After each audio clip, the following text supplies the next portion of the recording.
people, this is your English coach Archana. I think it is after quite some time that I am posting a video. काफ़ी time हो गया कोई video post किए हुए शायद, because I have been keeping a little busy. That means कि कुछ समय से मैं थोड़ी सी busy चलती आ रही थी.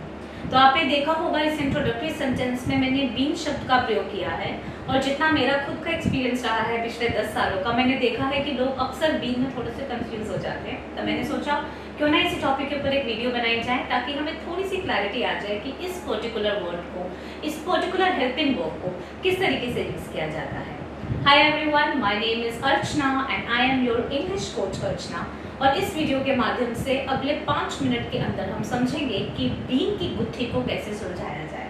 तो बिना ज़्यादा टाइम वेस्ट किए चलिए शुरू करते हैं आज का टॉपिक. सबसे पहले हमें यह समझने की ज़रूरत है कि बीन जो है वो किस टेंस में यूज होता है. सबसे पहले आपको पता होना चाहिए कि प्रेजेंट परफेक्ट टेंस क्या होता है. प्रेजेंट परफेक्ट टेंस में हम उस पर्टिकुलर एक्शन की बात करते हैं जो अभी फिलहाल खत्म हुआ है, जस्ट अभी. जैसे हम हिंदी में बोलते हैं कि ये हो गया है या ये हो चुका है, उस सेंस में जब हम बात करते हैं तो उसे प्रेजेंट परफेक्ट टेंस कहा जाता है. एग्जाम्पल के तौर पर, I have been really busy last week. It means पिछले हफ्ते में काफ़ी बिजी रही थी, मतलब अभी जस्ट लास्ट वीक अभी ही खत्म हुआ है. तो इस तरीके के स्ट्रक्चर्स में हम बीन का प्रयोग करते हैं. अब हम समझते हैं कि बीन को हिंदी के फॉर्म्स में किस तरीके से यूज किया जाता है और उसे इंग्लिश में कैसे ट्रांसलेट किया जाए.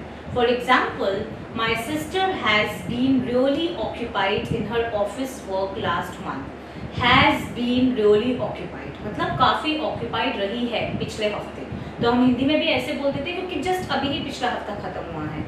और for example, the cases of corona have been decreasing rapidly मतलब कि जो कोरोना के केसेस हैं वो रैपिडली डिक्रीज होते जा रहे हैं. तो आपने देखा कि एक में मैंने बीन के साथ एडजेक्टिव यूज किया ऑक्यूपाइड, और दूसरे स्ट्रक्चर में मैंने बीन के साथ आईएनजी यूज किया. अब इनका फर्क ध्यान से समझते हैं. जब भी हम आईएनजी यूज करते हैं तो उसे प्रेजेंट परफेक्ट कंटिन्यूअस या पास्ट परफेक्ट कंटिन्यूअस के सेंस में यूज किया जाता है. For example, I have been waiting for you since last 3 days. पिछले 3 दिनों से मैं आपका इंतजार करती आ रही हूँ. और अगर यही सेंटेंस मैं इस तरीके से बोलूँ that I had been waiting for you the entire week, it means कि पिछले हफ्ते पूरे हफ्ते में आपका इंतजार करती आ रही थी. निरंतर तौर पे लगातार मैं आपका इंतजार करती आ रही थी, बट अब नहीं कर रही हूँ. इसीलिए ये पास्ट परफेक्ट टेंस है, past perfect continuous tense to be precise. तो अगर मैं ये बोलूँ that my mother has been preparing dinner since 7 PM मतलब 7 बजे से वो डिनर प्रिपेयर करती आ रही हैं. 7 बजे उन्होंने शुरू किया था और फिलहाल भी वो कर रही हैं. अब इसी तरीके से अगर आप बोले कि वाह अर्चना, डिनर तो बहुत ही लाजवाब था, बहुत ही डिलीशियस था, तो मैं बोलूँगी कि क्यों ना हो, why not, because my mother had been preparing it the entire evening. अब इवनिंग हो चुकी है खत्म, अब है डिनर का टाइम, बट उन्होंने पूरी इवनिंग जो है इस डिनर के ऊपर अच्छे से डेडिकेट की थी. तो निरंतर तौर पर वो प्रक्रिया चली थी, मगर अब वो प्रक्रिया खत्म हो चुकी है. तो I hope now the difference between has been plus verb plus ING and had been plus verb plus ING आपको क्लियर हो चुका है. अब अक्सर लोग जिस तरीके से सेंटेंसेस बोलते हैं, you know that he has been quite sick, मतलब कि वो काफ़ी सिक रहा है, अभी ताज़ा वो काफ़ी सिक रहा है, इसलिए अभी भी इतना एक्टिव, इतना अजाइब, इतना एनर्जेटिक नहीं फील कर पा रहा है. तो कोई भी चीज़ जो ताज़ा अभी होकर जस्ट खत्म ही हुई है या जस्ट खत्म ही होने वाली है, उस सेंस में भी हम बीन के बाद एक एडजेक्टिव का प्रयोग कर सकते हैं. जैसे कि मैंने आपको शुरुआत में भी बताया कि I have been very busy, और my brother has been quite sick last month, और she has been very rude with me in the last couple of meetings. पिछले कुछ मीटिंग्स में उसका व्यवहार जो है मेरी तरफ काफ़ी रूड सा रहा है. मतलब कि अभी ताज़ा जो ट्रेंड चल रहा है वो इस तरीके से है. तो इस तरीके से हम बीन का प्रयोग करते हैं. इसी तरीके से हम हैड के साथ भी बीन का प्रयोग कर सकते हैं जब हम एक पर्टिकुलर एक्शन की बात करें एक पर्टिकुलर टाइम पीरियड तक जो अब नहीं चल रहा है. For example, my father had been appointed as a collector in one of the districts. Had been appointed, अब वो नहीं है बट उन्हें अपॉइंट किया गया था एक पर्टिकुलर टाइम के लिए.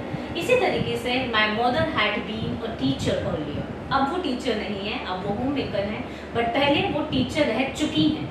तो इस तरीके के स्ट्रक्चर्स में भी हम बीन का प्रयोग करते हैं. अक्सर लोग जो है वो बीइंग में काफी कंफ्यूज हो जाते हैं, तो एक निंजा टेक्निक मैं आपको जरूर देना चाहूंगी। जब भी आप बीइंग का प्रयोग करेंगे तो हैज या हैव या had according to the tenses उसके साथ कदम से कदम मिलाकर चलेगा। किसी भी सेंटेंस में आप is been, was been, am been, are been का प्रयोग नहीं कर सकते हैं, because it will be grammatically wrong. आपको जब भी बीन का प्रयोग करना है तो आप इस चीज को हमेशा अपने दिमाग में रखें कि आसपास कहीं जो हमें हैज, हैव या हैड दिखना चाहिए।